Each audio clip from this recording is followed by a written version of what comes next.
Hey there, TZ here with Technological Gadgets, bringing you the best in tech and making work for you.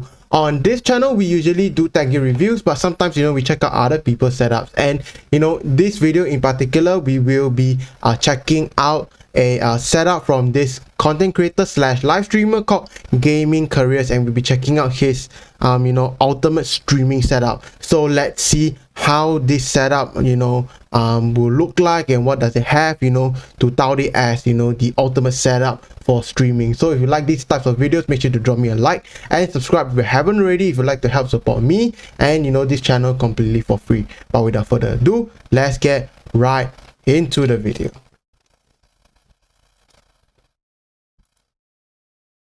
And podcast. It's been over 3 years since I last took you Wow, guys 3 years, that's a long time. Since then, not only have I moved house and into a new space, but basically every piece of tech that I use daily has changed too. In this video, we'll be covering my desk and everything on it, which I use daily in my full-time job as a content creator, streamer, and podcaster. Okay. And we'll also be going through everything else in my studio, including all the gear that I'm using for my YouTube filming setup I see. at right now. I'm going to do my absolute best to link every single product and thing that I talk about down in the description below this video. So if you want to check out any of the gear that I'm using, open up the description and it should all be linked there. Alright, so let's get this camera off the tripod onto a gimbal, and we'll start by looking at everything that's on my desk. Okay, so is the vlog style like kind of streaming setup, like tour, I guess? Okay, so starting with the desk, this is the FlexiSpot dual motor height adjustable desk. And the surface on top is the IKEA Colby worktop in walnut finish. Okay, pretty classic. The width of it is 186 centimeters or 74 inches. The long-term Gaming Careers viewers will probably recognize this, and this is one of the long-standing pieces of my setup that is still being used today. I've had it for over 3 years. There's no signs of bowing at all in the worktop. I mean, if it's a pretty solid like countertop, it shouldn't have much issues, and if it's a pretty solid like standing leg as well, it should probably not have issues as well. Really happy with it. The finish still looks great. So yeah, I use this all the time, adjusting from a sitting to a standing position. The cable management isn't great, but to be honest, with a sit-stand desk, you need to have some movement in all of your cables, and I'm so often changing out parts that I've given up on the dream of having a super slick cable managed desk setup. So it's good enough for me. So sitting on at least he's saying that first, so yeah, we won't be griping too much about cable management. My desk is my main PC, which is built around an i9 9900K and an RTX 3080 Founders Edition. There's some other goodies in there, like an Elgato. Yeah, I mean, he could probably, if he want, he could probably update this one to a 12900K and this one to a 3090 or a 4090 if he wants to wait longer. As I think, if he does it like that, his setup will be even better, I guess, for voice PC at least. Camlink Pro, which has 4 different HDMI inputs. That's obviously a recent capture card that they've released, and this is all built into an NZXT. Yeah, if you're using a ton of cameras, especially 4K cameras, then this definitely makes sense. H500 case. I do also have a streaming PC down here on the floor. 2 PCs. Okay. Yeah, not great. You should always have it on the desk or somewhere elevated, because you don't want it to suck in all the carpet dust and everything. And yes, as for the specs itself, the CPU is pretty good. GPU is really good. For the CPU and GPU, I would suggest for streaming PCs, to have a higher core count CPU, and for GPU, you don't really need such a powerful GPU. You can probably use stuff that you already have, like an old PC to sort of be your streaming PC. But for the capture card, yes, the Elgato 4K 30 Pro Mark II is pretty good to capture from your main PC. But I'm curious to why you didn't put your Elgato, like the Camlink Pro, into this streaming PC, because since this is a streaming PC, this is what you will stream on and record on the most. So I think having the Camlink Pro in the streaming PC will probably make the most sense, and your capture card to capture your gameplay, in my opinion at least. So let me know why didn't you do that. Ryzen 5 3600X, if you're watching the video Gaming Career. 2080 Ti Founders Edition, absolute overkill for a graphics card, but it was the last graphics card that I owned. Okay, yeah, this definitely. second PC Why not, right? doesn't really Advanced get as encoder. much use, but it's useful for me. Plus, since it's an RTX GPU, you can use RTX voice on it. So it's RTX voice and RTX broadcast, I think. So it's actually pretty good. To have a dual PC setup for any tests of capture cards or audio interfaces that I do for reviews, and sometimes I use it for streaming, although lately really the main streams that I've been doing is the podcast, and since we're just capturing a couple of cameras and some browser windows, I can do that all from a single PC. Okay, I use two monitors for this I setup, see. the main one being the Alienware AW2721d, which is a 1440p monitor with an IPS panel and a refresh rate of 240 Hz. So it's the perfect all-rounder for me. It's got big real estate for day-to-day use. The IPS panel is great for color-accurate work in video and good for thumbnail both creation, gaming and then it's got that 240 you Hz, very high refresh rate for gaming. The second monitor is nothing fancy. It's a Dell P2720d. Okay, secondary monitor. 27-inch IPS 1440p monitor. This one running at just 60 Hz because obviously I'm not doing any gaming on it. Yeah, and true. I have mounted this in the portrait orientation. Both of these monitors. It's pretty interesting that he has his cameras like this. One portrait right here, and another one. One portrait and then one like landscape camera, like right here in between his monitors. I'm curious to why he has this in between his monitors and not like on top of his monitor, like pointing down at him, like what I'm having. Arms just through the VESA mounts. These are actually different to the models that I had in my setup 3 years ago, although they're from the same company. These ones support a little bit more weight, as these new monitors are a little bit heavier. I think they support up to 12 kilograms, which is a bit overkill. Yeah, it's always good to have monitor arms that can support more weight, just in case you want to swap out your monitors, or for durability as well. I needed to support a bit more weight for these heavier monitors to still be able to move them around. For lights, in terms of actually lighting myself when creating content, I use two of Elgato's key lights.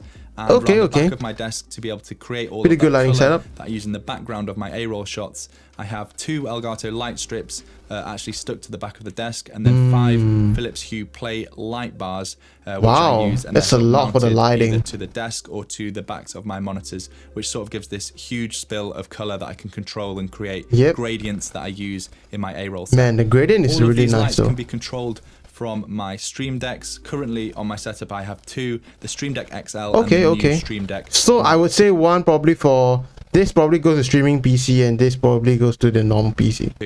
And pretty much every task that I'm doing day to day as a content creator has some functionality controlled through one of these Stream Decks. Okay, it's pretty useful to have it. To have two, but it is quite useful actually when you're live streaming or when I'm live on the podcast to be able to have one Stream Deck completely dedicated to OBS controls and never leaving that page, and then you can use the other Stream Deck for all the other tasks like controlling topics or chat or Discord.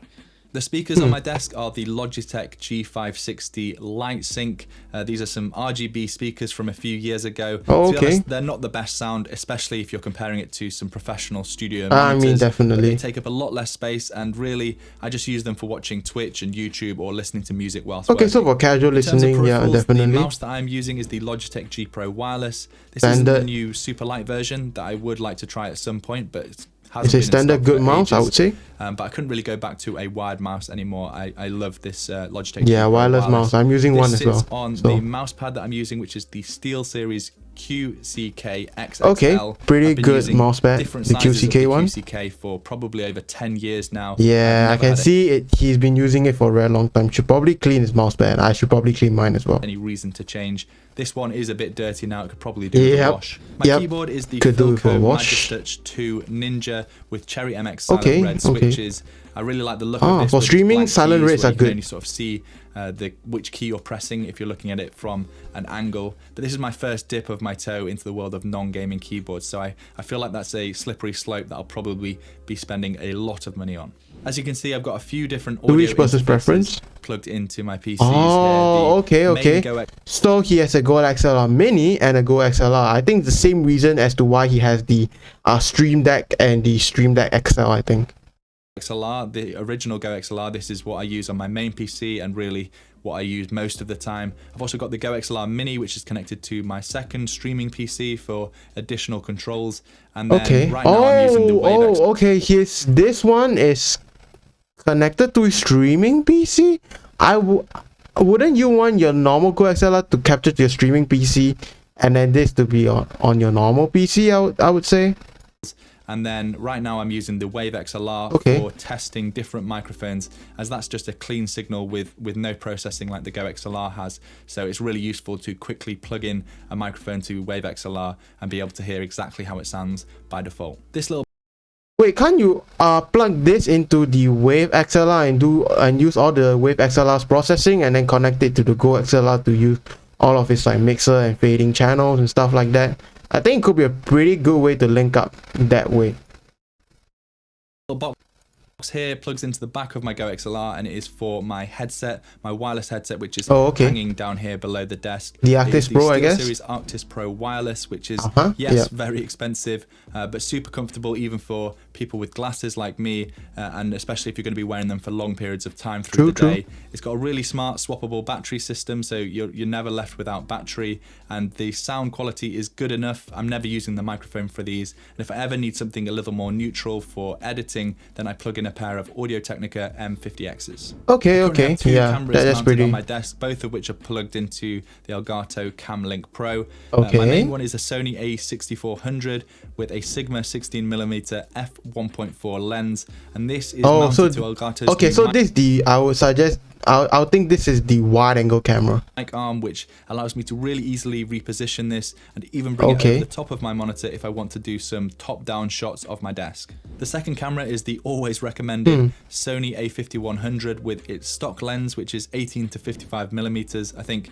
f3.5 to 5.6 if I remember rightly. This gives a different look to the wide 16mm shot of the A6400, and I currently have this mounted in a vertical fashion just because I want to make it really quick and easy for me to create YouTube shorts or Instagram reels, so having a permanently mounted vertical camera should help minimize the task. The A5100 is mounted to Elgato's Master Mount S, so it can't really move around too much other than just sort of rotating it, but it keeps it in the exact same place. And both cameras are powered by some dummy batteries that I found on Amazon and have worked flawlessly, and they both output through micro HDMI to HDMI and into that Elgato Cam Link Pro that I talked about on my main PC. In terms of microphones, I'm always testing new microphones that get sent my way. So this isn't a permanent fixture by any means, but the one that I've been pretty consistently using on the podcast and in any videos has been the Shure SM7B. Yeah, it's a really good like dynamic microphone, especially if you don't mind spending a ton of money on it. You know, it's really good for like especially not capturing background noises and capturing just your voice. And this is currently mounted on the Blue Compass mic arm. Okay, pretty good mic arm as well. In the previous video, I'm currently doing a bit of a test of loads of different mic arms, so I'm trying to get about 2 weeks worth of use with each of the different mic arms. So again, this isn't a permanent fixture. Around the back here, I also have a cloud lifter plugged in. This is just if I ever need it for certain microphones or certain interfaces. It's useful to test. I don't have it plugged in every day. I see. The Go XLR, which I'm using, can power the SM7B without the need for additional boosting. Mounted behind and around my desk is some acoustic treatment, which I've talked about before. Oh, so it's good to have it from a company called Gick Acoustics, and these panels in particular are the 242 panels. I have 6 of them dotted around my room. Yes, they're incredibly expensive, and I know that you can probably build them for a lot cheaper. But if you watch my comparison video of cheap versus expensive acoustic treatment, you'll know just how good these are. The chair that I'm sat in for probably too many hours per day is the Noble Chairs Hero Black. I've had this chair for about 2.5 years now. I haven't really had any major issues. There's a bit of wear and tear on the armrests, but other than that, I've been relatively happy. I do want to try the Herman Miller Logitech. Yeah, I guess like getting a good chair is, you know, always something like of an investment because it helps your back and stuff like that. And also, you know, getting a good chair, it can last you for a few years instead of like, you know, just like 1 or 2 years, you know. So yeah, collaboration chair, but I haven't been able to get my hands on one yet. So want to start an online store quickly with products that are ready to sell? Head over to Wix.com. Personally, the Herman Miller M-Body with the Logitech G1, that is a really comfortable chair that I've seen people use it for around 10 over years, and it's something not only is it durable, but it's very ergonomic, and it's a really good investment if you can spend the money on it. It for the it's like $1,000 chair, but if you split among like 10 over years, it's like $100 per year in a sense, and it's a really good investment. setup, but if the you can studio spend the has money. a few more things to talk about other than the signed Man United shirt mounted on the wall. I have this big storage unit full of all the things that I'm using often, nicely organized. So in some drawers I'll have USB microphones, XLR microphones, webcams. I've got my Edelkrone slider kit and anything for the camera down here.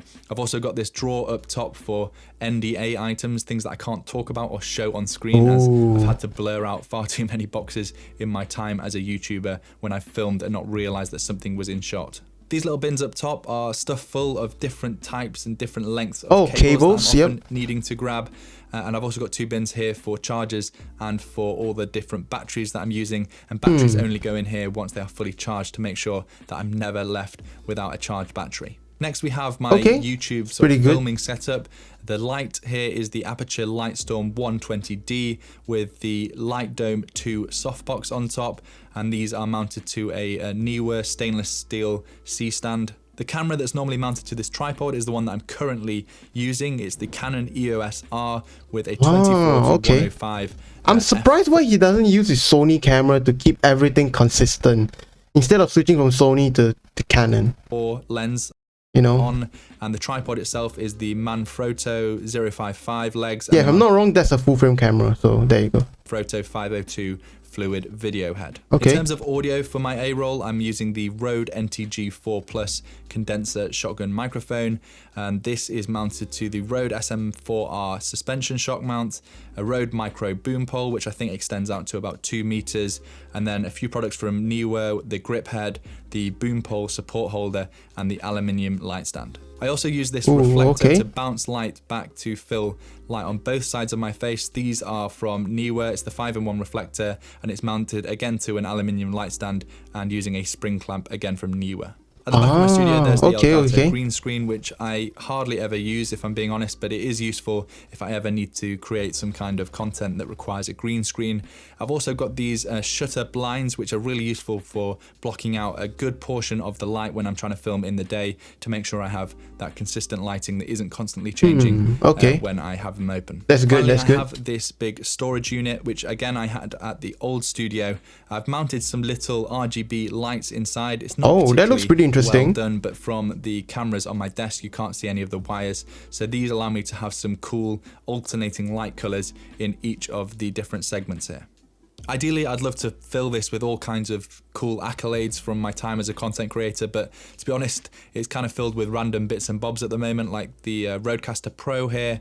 I've also got a NAS drive. This is the Synology DS918 Plus, which I use to back up all my raw video. That's good. I have got this cool marathon always having a NAS that is good. gave me after I ran the Manchester Marathon whilst live streaming, and I've got a little interview that I did in Feed magazine about the technology and the difficulty of actually running that marathon with a camera mounted to my shoulder. And of course I've got my YouTube award here front and center for people to be able to see whilst I'm at my PC. You probably mounted up on the wall somewhere. So yeah, that's pretty much it for the whole studio. Hopefully this video has been helpful in giving you some inspiration in what gear to get for your own studio. Yeah, I think it's a really good do not setup. Need anywhere near this much stuff to become a content creator. This is gear that I've accumulated over many years doing this as my full-time job. I mean, it's the reason why I call it an ultimate setup, right? Because it's like the end game sort of setup. Hopefully this video has been helpful in giving if money is no object, that inspiration if you are looking to refresh your definitely gives me a lot of inspiration. All the way through this video, do hit the thumbs up button. That helps me know